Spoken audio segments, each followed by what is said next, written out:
I'm very excited to give you a presentation on the Healthy Southern Nevada website. This is an activity that has been spawned by some of the accreditation work that we're involved with, as well as our desire to get the data together in one place for our entire community to be able to access.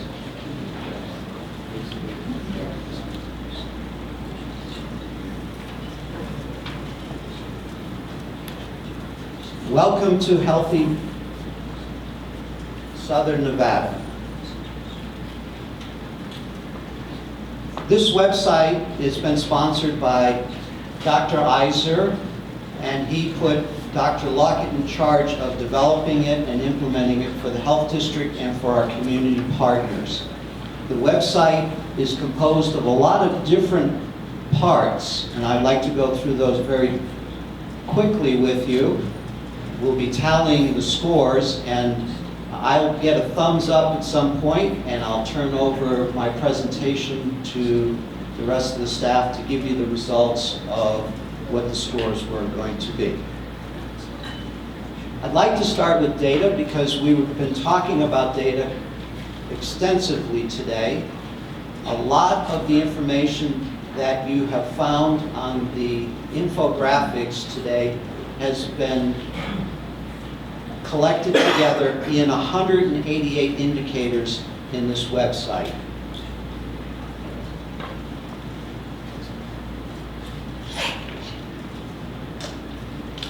If you look at the website itself, we have them collected into different topics, and then each of the indicators has a little icon that tells you immediately whether we're doing a good job in the community or whether we need to improve dramatically.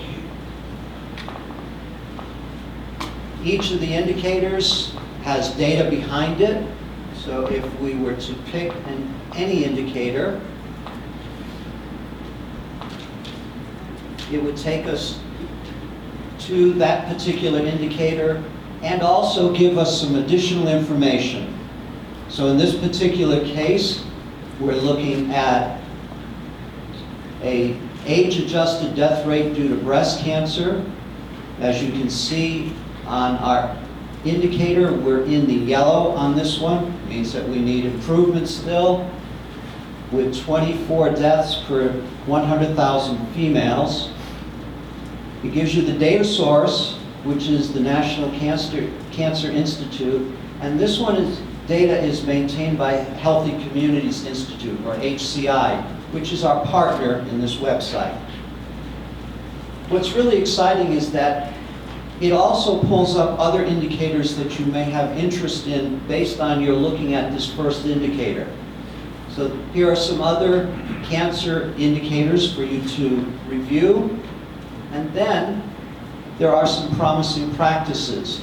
There's a library of over 2,000 promising practices that have been vetted by HCI, and they've included it in the website so that if you're thinking about breast cancer prevention, here are some opportunities for you to look at other communities and how they approach this particular problem.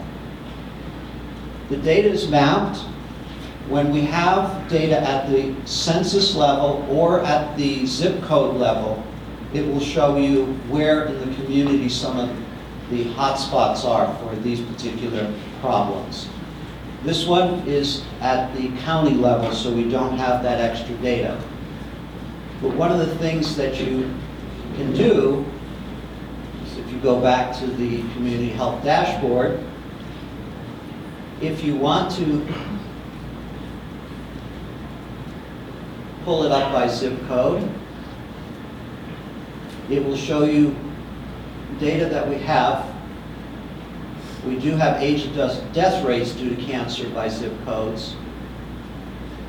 And then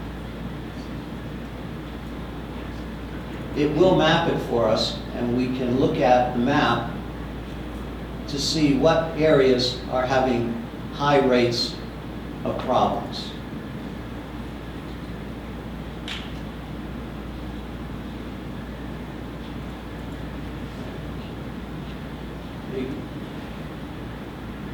So you can start looking for data by your particular zip codes that you're interested in. And of course, we have the data charts available for each indicator as well.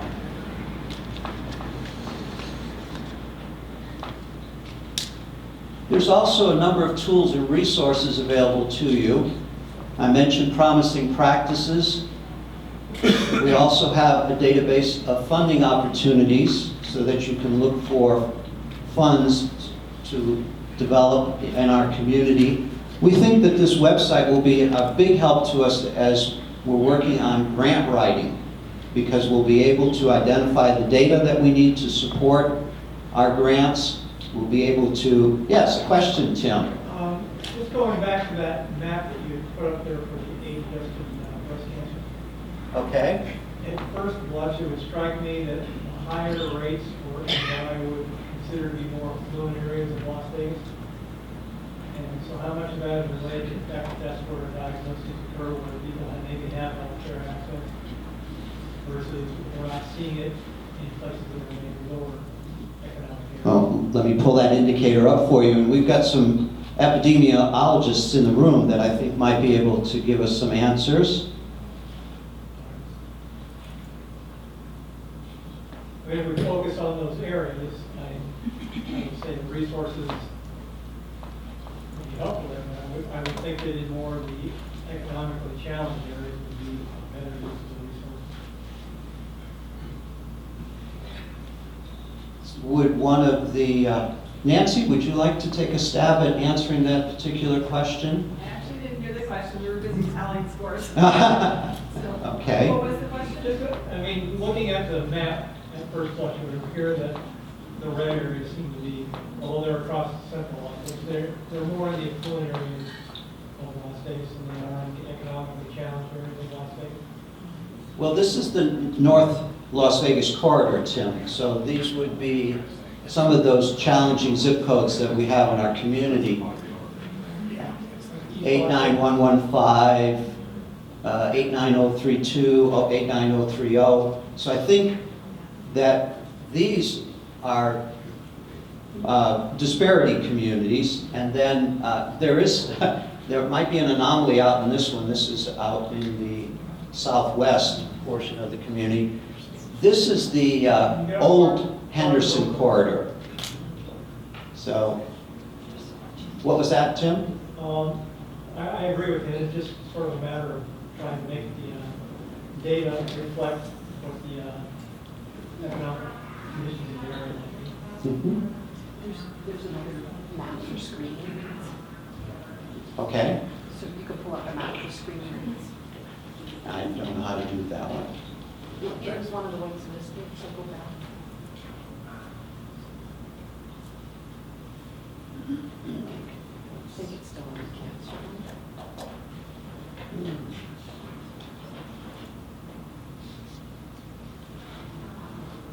The one with the Yeah.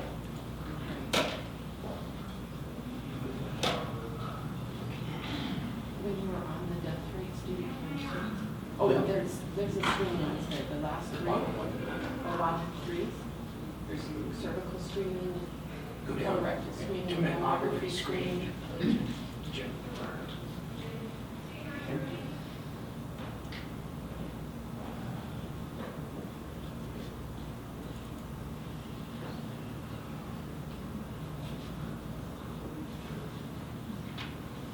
So we're actually getting a chance to use the data in real time to answer a question.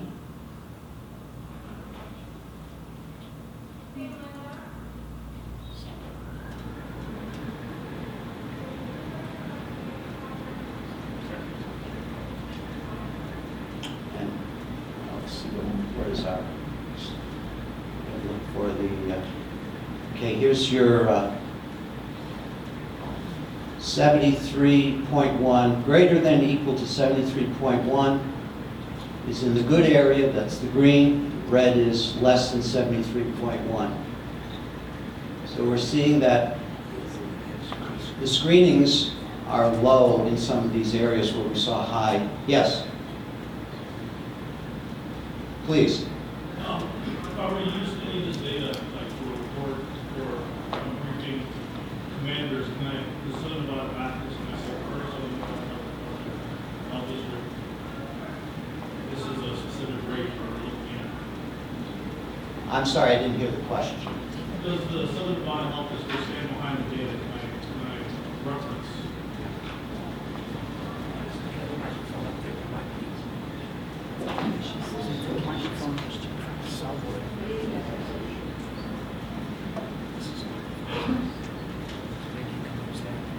Does the Southern Nevada Health District back the data? If I were to reference the data, can I say per Southern Nevada Health District?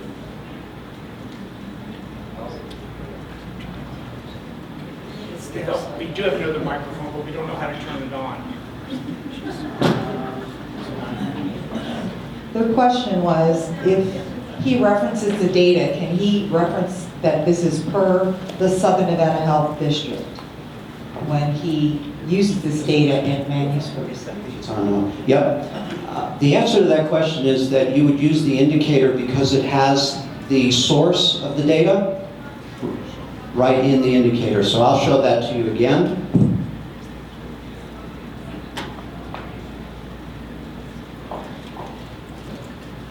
So when you see any indicator, it gives you the data source right with it. So that would be where you would access the original data for that particular.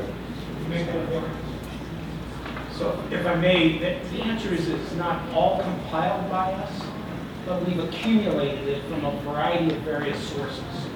And as Jim was pointing out, you can see those sources on that page.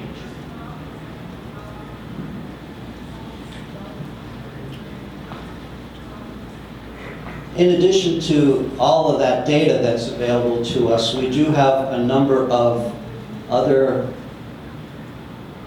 opportunities. If you were looking for Nevada Community Needs Assessments, the state has done a really good job of collecting all of the community needs assessments in one place, and they'll actually be adding this one to that list. But if you go to their website, you can see that they've got a number of different community needs assessments that they've collected together. So we're putting together all of the data, not just from the health district, but for the community in one place so that you can access it. This gives you an opportunity to look at a variety of different data sets and will help you when you're doing evidence-based practices or grant writing.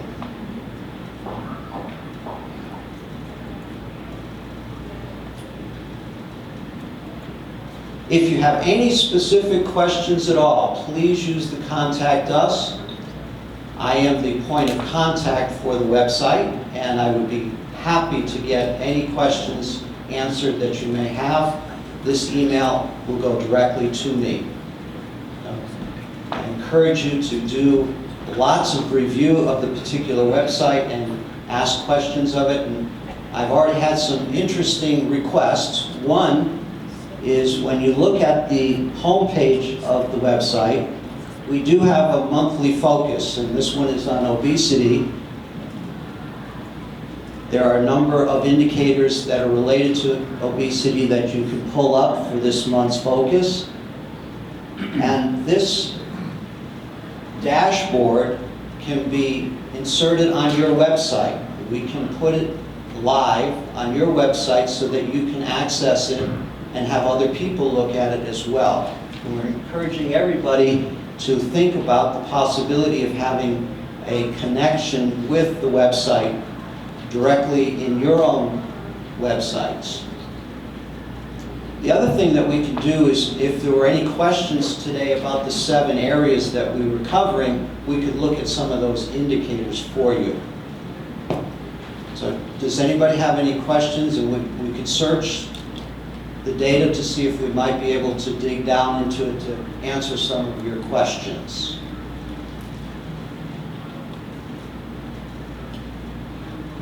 If not, I'll just show you that we have links, and Dr. Williams talked about the 2015 community health status assessment. The 2015 will be posted as soon as it has been finished completely, and it will be available for everybody in the community to review. It will be a great source of data for you to look at some of the problem areas that we've identified, and really will help you to see in more depth what the 7 areas are that we've identified thus far.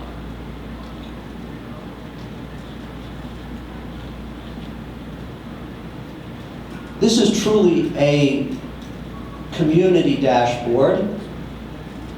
Here are some of the organizations that have committed to being a part of this process. We would like to have many more organizations be involved in the process, and we would like to post you up on the website and have some information about your organization available.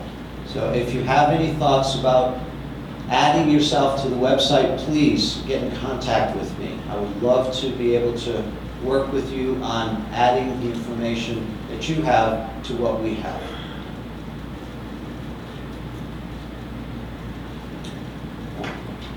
Okay, I've been told that I've gotten a thumbs up, which means that the scoring has been complete, and I'll turn this back over